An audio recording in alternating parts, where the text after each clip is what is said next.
आइए अपने प्रोग्राम का बाकायदा आगाज करते हैं अपने परवरदिगार के शुक्र से। बहुत बड़ी और अहम खबरों की तरफ लेके जाऊंगा, इसलिए आपसे हर बार की तरह दरख्वास्त होगी कि प्रोग्राम को आखिर तक जरूर देखिएगा। हर लम्हे एक नई खबर आपके साथ मौजूद होगी। आज तारीख है 9 दिसंबर। कराची शहर के हवाले से और सिंध के हवाले से 9 दिसंबर की तारीख को हमेशा ही अहमियत हासिल होती है। जब एमक्यूएम यकजा थी और जब एमक्यूएम एक थी तो उस जमाने में 9 दिसंबर को यौम शहदा मनाया जाता था। उसके बाद 9 दिसंबर को सिर्फ एमक्यूएम लंदन मनाती है और उसके साथ एमक्यूएम पाकिस्तान इसकी अगली तारीख रखती है, यानी कि 10, 11 या 12 को वो यौम शहदा मनाती है। लेकिन अब इस सिलसिले में एक बड़ी तब्दीली रोनुमा हुई, लेकिन ये तब्दीली का असर यहां से लेकर अडियाला जेल तक मुंतकिल कैसे हुआ है, ये खबर मैं आपको देने वाला हूं और अहम बात आपको बताने वाला हूं। 9 दिसंबर के हवाले से चमगोइयां पहले से जारी थी। इस बार 9 दिसंबर कराची शहर और अडियाला जेल दोनों के लिए अहमियत अख्तियार कर गया था। 9 दिसंबर से पहले ही सोशल मीडिया पर यह बातें कही जाती रही कि 9 दिसंबर को क्या हर बार की तरह एमक्यूएम लंदन के लोग वहां पर शहदा कब्रिस्तान जाएंगे या नहीं जाएंगे।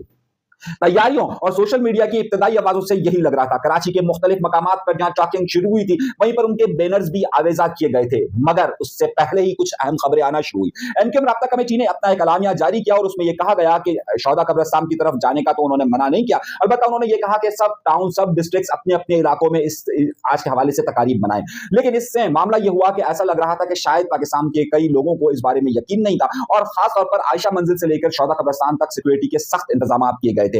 हुआ मामला यह कि वहां पर एमक्यूएम लंदन के लोग नहीं पहुंचे, अलबत्ता उन्होंने अपने मुख्तलिफ डिस्ट्रिक्ट्स और मुख्तलिफ जगहों पर अपने प्रोग्राम्स जरूर किए और मुख्तलिफ जगहों पर जो बैनर्स और चॉकिंग लगाने के हवाले से हमारे पास इतलात आ रही हैं कि अब तक 4 से 5 अफराद की गिरफ्तारियां सामने आ रही हैं। यह खबर भी मैं आपको दे रहा हूं बहुत ही अंदर की, और जिस हवाले से कहा जा रहा था कि शायद इनका कोई माहौल बेहतर हुआ है, वो होता हुआ अभी तक नजर नहीं आया है इब्तदाई खबर। लेकिन इस खबर का ताल्लुक अडियाला जेल से किस तरीके से, जरा इस बात को समझने की जरूरत है और खासतौर पर इस वक्त अल्ताफ हुसैन साहब और इमरान खान साहब का मुआवजा किस हवाले से जारी है, यह खबर भी मैं आपको दूंगा। लेकिन उससे पहले कुछ बड़ी बातें बता दूं कि वो मामला क्या है, ताकि आपके पास तसलसल बरकरार रहे।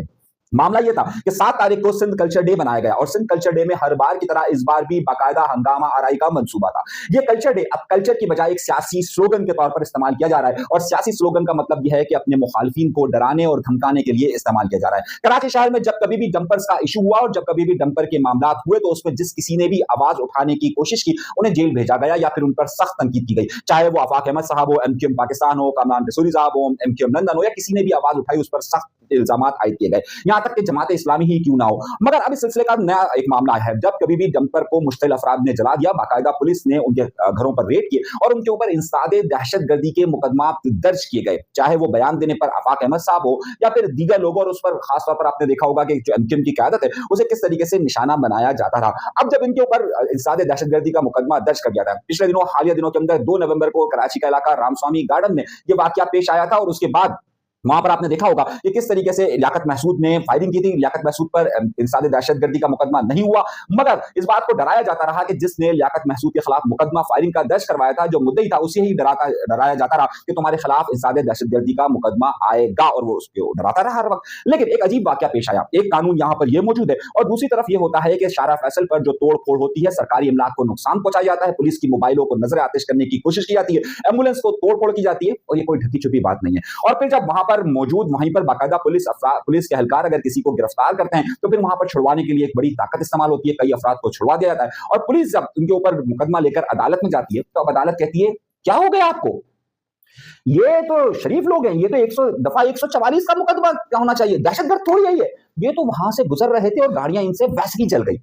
वाह, तालियां बजाइए। क्यों तालियां बजाइए? इसलिए तालियां बजाइए कि एक तरफ अगर डंपर से जान जाए, मुश्तिल अफराद अगर वहां आग लगाए तो वो दहशतगर्द, और जो शारा फैसल पर हसास इदारों के दफातर के बाहर पुलिस की गाड़ियों को जलाते रहे उन पे तो दफा 144 होना चाहिए। यह है इस मुल्क का दोहरा निजाम, और इसी दोहरे निजाम के हवाले से मैं बात कर रहा हूं कि जब एक जगह यह मामला होता है तो फिर दूसरी जगह क्यों नहीं, एक जगह अगर ये होता है तो फिर दूसरी जगह ऐसा मामला क्यों नहीं। अब देखिए ना, मैं आपको यही बात बता रहा हूं। यहीं पर अब आइए उसी बात पर, जब यहां पर दफा 144 नाफिज, यौम शोदा का मामला, वहां पर अडियाला का मामला, अब इन दोनों की कड़ियां क्या है, अब इन दोनों कहानियों का रुख क्या है, यही बात तो समझने की है। यहाँ पर इस वक्त खास तौर पर पाकिस्तान मुस्लिम लीग नून के तमाम रहनुमा ये कह रहे हैं कि इस वक्त तहरीक इंसाफ उसी रास्ते पर चल रही है जिस पर बानी मुत्तहिदा एमक्यूएम चल रहे थे। उस्मा बुखारी ने इस हवाले से बयान दिया और कहा कि अल्ताफ हुसैन के नक्शे कदम पर चल रहे हैं। तो अल्ताफ हुसैन आपके अगर नक्शे कदम पर चला जा रहा है तो फिर ये बात भी देखी जाए तो क्या उन दोनों के ऊपर जो होने वाला ऑपरेशन यकसा है या फिर नहीं है। पिछले दिनों एमक्यूएम ने प्रेस कॉन्फ्रेंस करते हुए ये कहा था कि यहाँ पर तो सिर्फ प्रेस कॉन्फ्रेंस की जा रही है और कराची के शहरियों पर तो बहुत कुछ होता रहा। अब ये मालूम नहीं कि ये इल्जाम था या क्या बात थी, लेकिन हकीकत ये कहानी भी एक अजीब रुख अख्तियार करती जा रही है। पाकिस्तान मुस्लिम लीग नून के तमाम रहनुमा बार-बार ये बात कह रहे हैं कि उनका अंजाम अल्ताफ हुसैन साहब की तरह का होगा। तो ये अल्ताफ हुसैन साहब की तरफ का इशारा अगर हो रहा है तो 2 इवेंट अगर दोनों जमातों के एक ही दिन यानी 9 दिसंबर को कराची में और 9 दिसंबर को अडियाला जेल के बाहर होता है तो दोनों में इतना फर्क क्यों नजर आ रहा है? ये वो बात है। लेकिन ये बात कही जा रही है तो क्या अगर अंजाम उसी तरीके का होगा? लेकिन होगा या नहीं होगा? और क्या वो अंजाम बिल्कुल खत्म हो चुका है और क्या सियासत खत्म हो चुकी है? ये सवाल तो रहेगा। लेकिन अब कहानी का रुख जो है वो दूसरा और इंतहाई अहम है। उस पर मैं आ रहा हूं, लेकिन एक और बात भी तो सुनिए। जब मैं 7 तारीख की ही बात कर रहा हूं, कल्चर डे पर जब ये हुआ और अदालत ने ये कहा तो मैं सोचने लगा कि ये क्या मामला है। लेकिन उसी दिन जब गवर्नर हाउस के बाहर, मैंने आपको अपनी पिछली वीडियो बताई थी, उसको जरूर जाकर देखिएगा, जिसमें गवर्नर हाउस के बाहर खड़े होकर रियासत के नुमाइंदे यानी कि कामरान तिजोरी साहब को वहां पर जब खुली धमकी दी जा रही हो, आफाक अहमद साहब को धमकी दी जा रही हो, एमक्यूएम को धमकी दी जा रही हो, जमात इस्लामी को धमकी दी जा रही हो, तो उस पर कोई एक्शन नहीं होता। मगर यहां आया है नया अंसर, और नया अंसर ये आया है कि पहली बार एमक्यूएम ने यकजा होकर कामरान तिजोरी साहब के खिलाफ यानी कि भाईजान के खिलाफ जो बातें कही है उसके खिलाफ बाकायदा एमक्यूएम ने प्रेस रिलीज न सिर्फ जारी की बल्कि उन अफराद की गिरफ्तारी का भी मुतालबा किया है कि जो लोग इस तरह की शरपसंद गुफ्तगू बाकायदा गवर्नर हाउस के बाहर खड़े होकर धमकियां दे रहे थे, उन पे तो कोई टीका नहीं लगा। लेकिन अब एमक्यूएम ने एक नया अंसर, एमक्यूएम ने यकजा होकर कामरान तिजोरी के लिए आवाज क्यों बुलंद की है? क्या मामला सारे ठीक है? और यही वो इशारा है जो मैं आपको देने वाला हूं कि अब क्या एमक्यूएम ने बाकायदा, मैंने आपको पिछले प्रोग्राम में भी कहा था कि एमक्यूएम ने बाकायदा ऑन कर लिया है कामरान तिजोरी साहब को, और अब वहां पर जो भी मामला होता है सबने मिलकर न सिर्फ उसके हवाले से प्रेस रिलीज जारी की बल्कि बयानात का सिलसिला भी जारी किया है। ये मामले को शिद्दत की तरफ लेके जाएगा या नहीं लेके जाएगा, ये भी तसलसल के साथ की खबरें, तो इसको आगे लेकर चलते हैं। अब आइए एक और मामले पर। भाई पाकिस्तान पीपल्स पार्टी तो हमेशा खुश होती है ना कि मोहतरमा बेनजीर भुट्टो साहिबा की तस्वीर कहीं लग जाए, क्या खुश होती है। अब देखिए ना, हमारे वो एक दोस्त हैं सिटी न्यूज़ 21 वाले फराज साहब, उन्होंने एक झंडा दिखाया पाकिस्तान पीपल्स पार्टी का, नीचे गटर दिखाई तो उस पर एतराज आ गया। लेकिन खैर नुकता ये नहीं,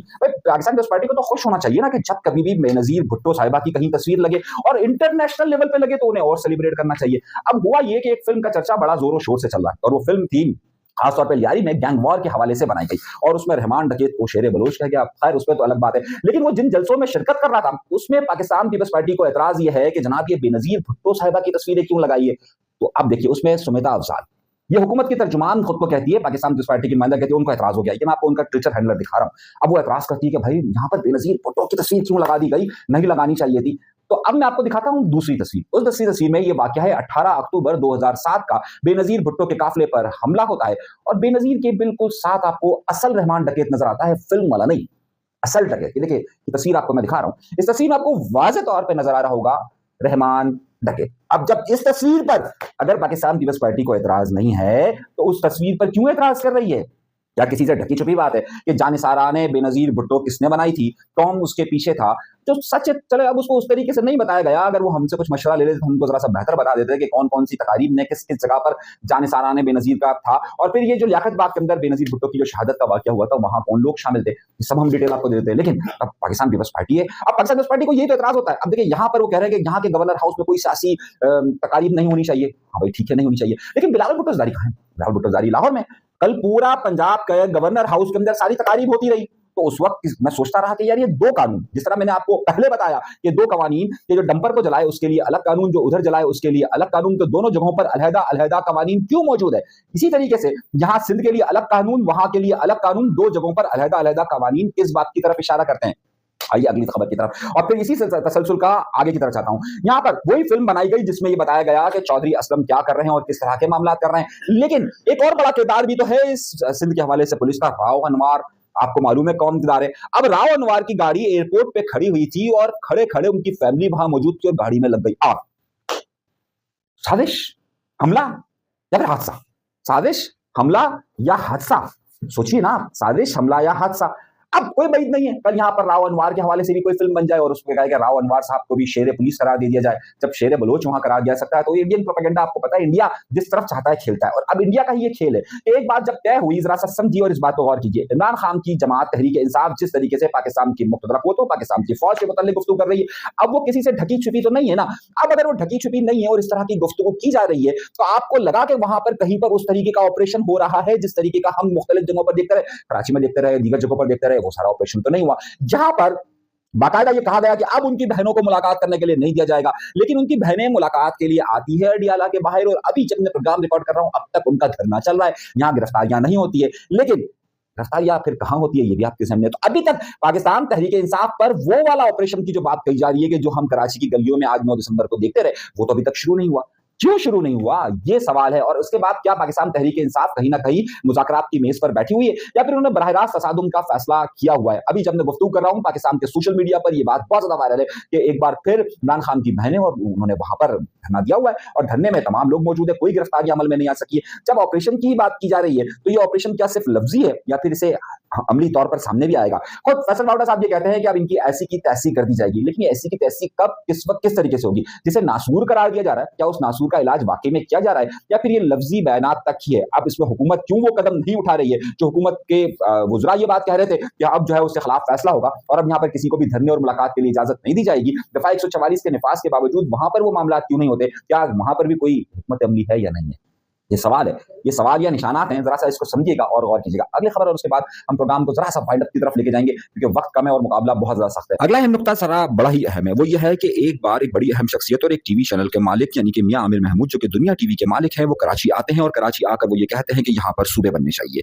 उसके बाद अब एक और नाम और खास तौर पर टीवी चैनल से वाबस्ता सियासत का एक बड़ा नाम और इस वक्त के वफाकी वजीर अलीम खान एक बार फिर ये बात कह रहे हैं कि सिंध के अंदर सूबे बनने चाहिए। आखिर क्या वजह है कि पंजाब से बहुत सारे लोग आकर कराची के अंदर मुख्तलिफ जगहों पर वो बड़ी जिनके मुख्तलिफ टीवी चैनल्स हैं, जिनका एक बड़ा सियासी असर रसूख है, वो बार बार आकर ये बात को दोहरा रहे कि यहाँ पर एक नया सूबा होना चाहिए। दर हकीकत क्या पंजाब के मुख्तदरा लोगों ने या पाकिस्तान की मुख्तदरा हलकों ने इस बारे में कोई फैसला कर लिया है? और वो फैसला करने के लिए जो खास तौर पर आप ये देखिए कि अगर सिंध से कोई इस तरह का मुतालबा करता है, यहाँ तक कि अगर वो पाकिस्तान पीपल्स पार्टी के लिए 148 यानी कि बल्दियाती लोगों के लिए इंतखाब की बात भी करता है, तो वहां पर आकर बड़ा ही शोर शराबा मचाया जाता है। लेकिन अगर वहां से पंजाब से लोग आकर ये बात कर रहे हैं तो उनके खिलाफ कोई बात नहीं की जा रही। यहाँ पर आप एक रवैया देखिए कि मुर्तजा वहाब एक दिन माफी मांगते हैं और अगले दिन फिर उसी तरीके से शोर शराबा शुरू कर देते हैं। लेकिन मुर्तजा वहाब ने आज तक ऐसा क्यों नहीं हुआ? मुर्तजा वहाब हो, सिंध के मेंबरान असेंबली हो, वो क्यों अलीम खान के खिलाफ, वो क्यों मियां आमिर महमूद के खिलाफ अभी तक कोई बयान देने से गुरेज कर रहे हैं? क्या मियां आमिर महमूद और अलीम खान के मुतालिक बात करने से वो कतरा रहे हैं? जबकि पाकिस्तान पीपल्स पार्टी अगर इस तरह का मुतालबा एनक्यूएम या उसके साथ ताल्लुक रखने वाले कोई और लोग भी अगर इस तरह का मुतालबा करे तो उस पर शदीद रद्द-ए-अमल दिया जाता है। पिछले दिनों एक और वाकया भी रोनुमा हुआ कि जिसमें आपने देखा होगा कि एक शख्स के जो कि बहुत ज्यादा सूबे का मुतालबा कर रहा था, उसको बाकायदा तशद्दुद का निशाना बनाया गया। मगर यहाँ सवाल या निशान पैदा होता है कि पाकिस्तान पीपल्स पार्टी ने यहाँ के मकामी लोगों को जो अपने हुकूक के लिए गुफ्तगू करे, उस पर तो तशद्दुद हो जाता है, उस पर तो उनकी गुफ्तगू हो जाती है, उसको धमकियां भी मिलती है, चाहे वो आफाक अहमद साहब हो, कामरान तसर्री हो, एमकेएम हो, सलीम हैदर हो, अल्ताफ हुसैन हो, कोई भी हो, उनके खिलाफ बाकायदा बयानात का सिलसिला शुरू हो जाता है। लेकिन यहाँ पर खामोशी बड़ी ही मायने खेज है। लंदन से एक शख्स को निकाल दिया गया और वो किस शख्स को निकाला है? वो है आजकल पाकिस्तान के सोशल मीडिया के किंग्स जिसे कहा जाता है, जिसे बड़े-बड़े यूट्यूबर्स कहा जाता है, उनके खिलाफ शायद ऑपरेशन का सिलसिला जारी है। यहाँ पर डकी भाई तो निकल गए, लेकिन रजब भट्ट को बाकायदा किक मारकर बरतानिया से निकाल